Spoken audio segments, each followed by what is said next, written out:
நம்ம நினைச்சுக்கிட்டு இருக்கோம் அக்கா தூக்கி விட்டுரும், அண்ணன் தூக்கி விட்டுரும், பெரியம்மா தூக்கி விட்டுரும், மாமனார் தூக்கி விட்டுருவாரு. அக்கா அவங்களே அவங்களால தூக்க முடியாது.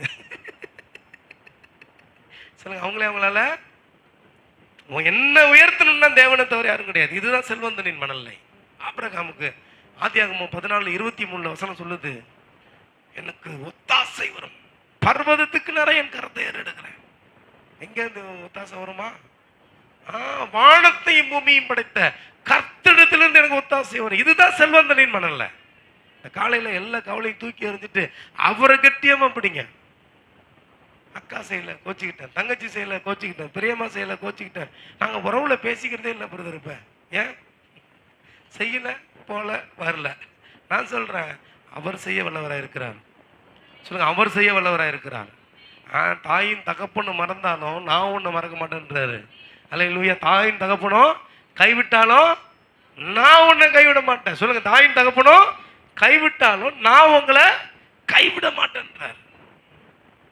நீங்க எந்த தேவன்கிட்ட இருக்கீங்க? கைவிடாத தேவன்கிட்ட இருக்கீங்க. தாய் தன் பாலகனை மறப்பாளா? பக்கத்துல முழிச்சு முழிச்சு அவனே பாக்குறாப்புல வீட்டுக்காரம்மா. கொரட்டை விட்டு தூங்கினாலும் அந்த கொரட்டையின் மத்தியிலையும் எட்டி பார்க்குறான். அவனை கை இப்படி வச்சு தூங்குறானா, உடனே கை இழுத்து விடுறாப்புல, கை வலிக்க போகுது. நீயே மறந்தாலும் அவரும் உன்னை மறக்க மாட்டாரான். கைதட்டு ஆண்டவருக்கு. அல்லேலூயா. சொல்லுங்க, கரங்களை தட்டி ஆண்டவர் நன்றி சொல்லுங்க.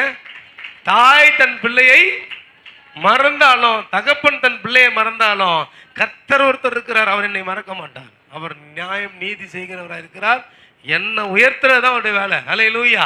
சொல்லுங்க, என்னை உயர்த்துவதே அவருடைய வேலை. பர்வதத்துக்கு நேராய், சொல்லுங்க, பர்வதத்துக்கு நேராய், சொல்லுங்க, பரலோகத்திற்கு நேராய் கரங்களை உயர்த்துக்கிறேன். எந்த குறைவுகள் வந்தாலும், என்ன தேவைகள் எங்களுக்கு இருந்தாலும், நான் யாரை தூக்க போறேன்?